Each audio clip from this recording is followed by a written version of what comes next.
Good morning student. सबसे पहले मैं आपको जो क्वेरी थी उसको समझा देता हूँ। जैसे मैंने कल क्वेश्चन समझाया था, एक आपकी एक्सरसाइज 5.2 का क्वेश्चन है, क्वेश्चन नंबर फर्स्ट। वो हमारी इक्वेशन थी 4 + -8। जैसे मैंने बताया था आपको कि एक गोल्डन रूल है मैथमेटिक्स का कि अगर सेम साइन होते हैं तो प्लस होता है और सेम साइन नहीं होते हैं तो क्या होता है, माइनस। ठीक है, तो इसमें मैंने ये प्लस माइनस हमारी कौन सी लग गई, फर्स्ट रूल लग गया इसमें, तो यहाँ माइनस आ गया। तो 4 में से -8 गए तो कितना आ गया, -4।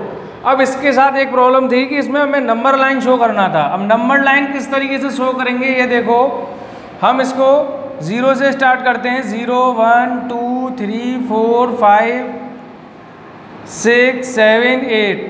इसको हम कहाँ तक लेंगे, मैंने 8 तक क्यों लिया है या 9 तक क्यों लिया, जो हमारी ये डिजिट लिख रही होगी इन दो डिजिट ने का नंबर लाइंस फॉर्म हम बना रहे हैं। जो हमारा क्वेश्चन है या तो उसके इक्वल या उससे ग्रेटर देन डिजिट हमें बोथ साइड लेनी होगी, क्योंकि इसके अंदर प्लस और माइनस दोनों हैं। वैसे आप हर क्वेश्चन के अंदर अगर इस तरीके से लें तो कोई दिक्कत नहीं है, जैसे आपको क्लियर रहेगा कि हमारा नंबर लाइन फॉर्मेट किस तरीके का है। तो अब देखो, हमारे पास सबसे पहले डिजिट क्या है, 4, और उसके बाद क्या है, -8।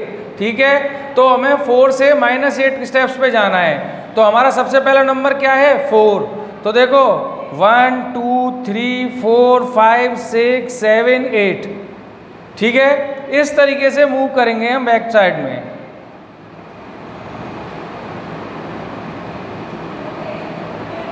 इतना सा काम करना था।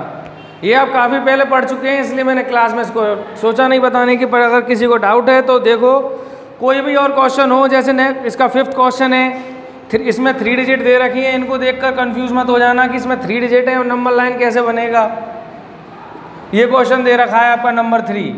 ठीक है, तो 3 डिजिट दे रखी है, पर 3 डिजिट से पहले 2 डिजिट का साइन इक्वल है।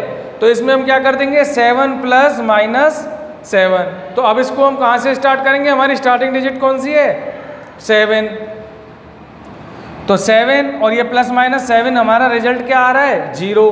तो हम इसे स्टार्ट कहाँ से करेंगे, प्लस के 7 से, और कहाँ कितने स्टेप्स, 7 स्टेप्स। तो क्या आ जाएगा, 1 2 3 4 5 6 7, आ गए 0 पे। अब इसे मिक्स मत कर देना, अलग अलग नंबर लाइन बनेगा। मैं आपको समझाने के लिए एक ही में बना रहा हूँ बस।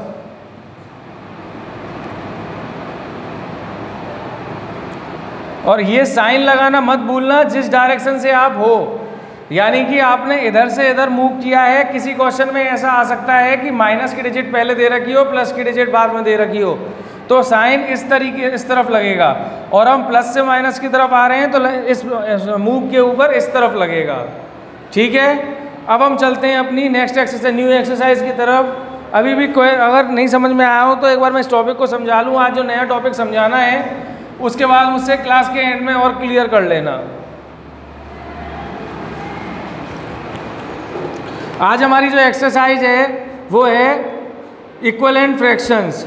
7-8 तक याद रखना। जो हमारी एक्सरसाइज 6 एक्सरसाइज है 5, उसका नाम है इक्विवेलेंट फ्रैक्शंस। ठीक है, इक्विवेलेंट का मतलब क्या होता है, बराबर बराबर। इससे ये हमें पता चल रहा है कि इक्विवेलेंट फ्रैक्शन का मीन्स क्या है, उसे इक्वल इक्वल बांटना। फॉर एग्जांपल कोई भी फिगर ले लो, जैसे ये फिगर है, इसको इक्वल बांटना है, तो ये क्या हो गया, इक्विवेलेंट फ्रैक्शन। अब इसके इक्विवेलेंट फ्रैक्शन करने हैं तो ये क्या हो गए, इक्विवेलेंट फ्रैक्शंस। ठीक है, समझ में आ गया, इसे बोलते हैं इक्विवेलेंट फ्रैक्शंस।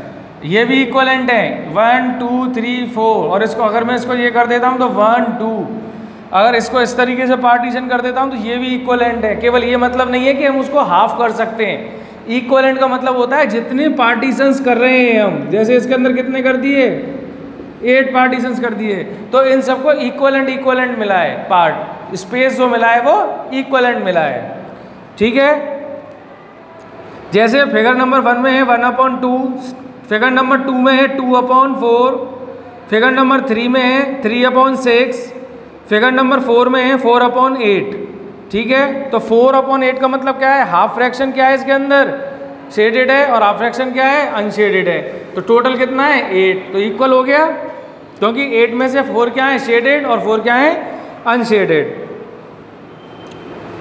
अब इसके बाद इसके नीचे देखो सेम वैल्यूज़ हैं कि नहीं, इसको देखने के लिए हमें क्या करना होगा, जो हमारी डिजिट है उसको इक्वलेंट लाने के लिए हम उसके डिजिट को मल्टीप्लाई कर देते हैं।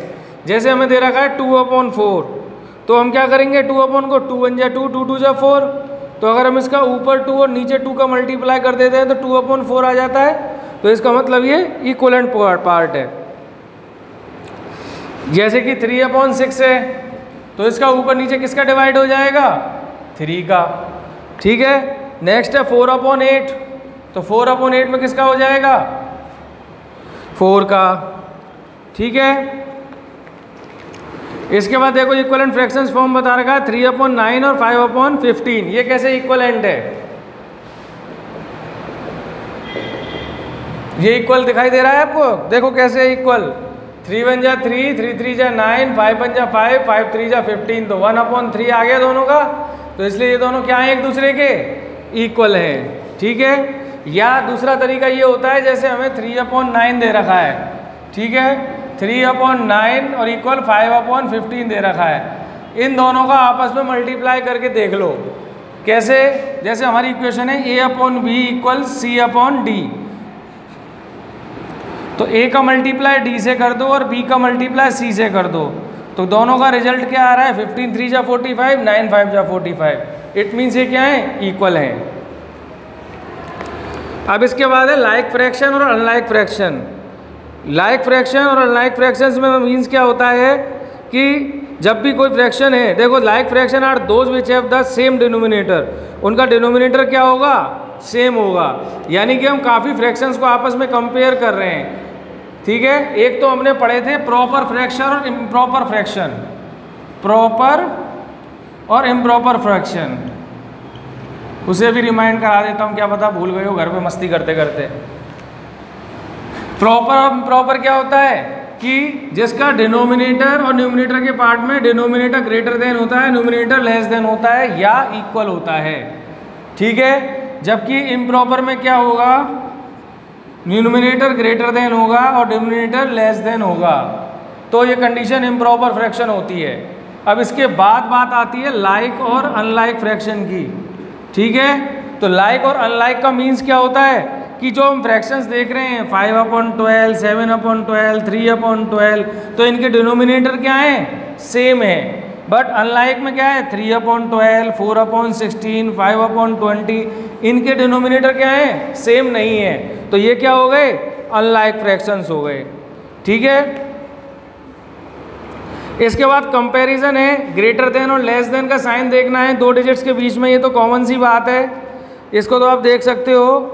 ठीक है, तो आज पहले मैं इतना ही बताऊंगा, क्योंकि आप जो पिछला वर्क है उसको कंप्लीट करो। इसके जो एग्जांपल्स हैं 8 एग्जांपल्स हैं सॉरी, उनको आप खुद प्रैक्टिस करके देखोगे।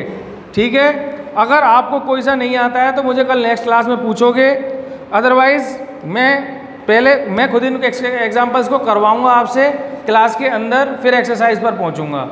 अब यहाँ तक कोई प्रॉब्लम है तो बताओ मुझे।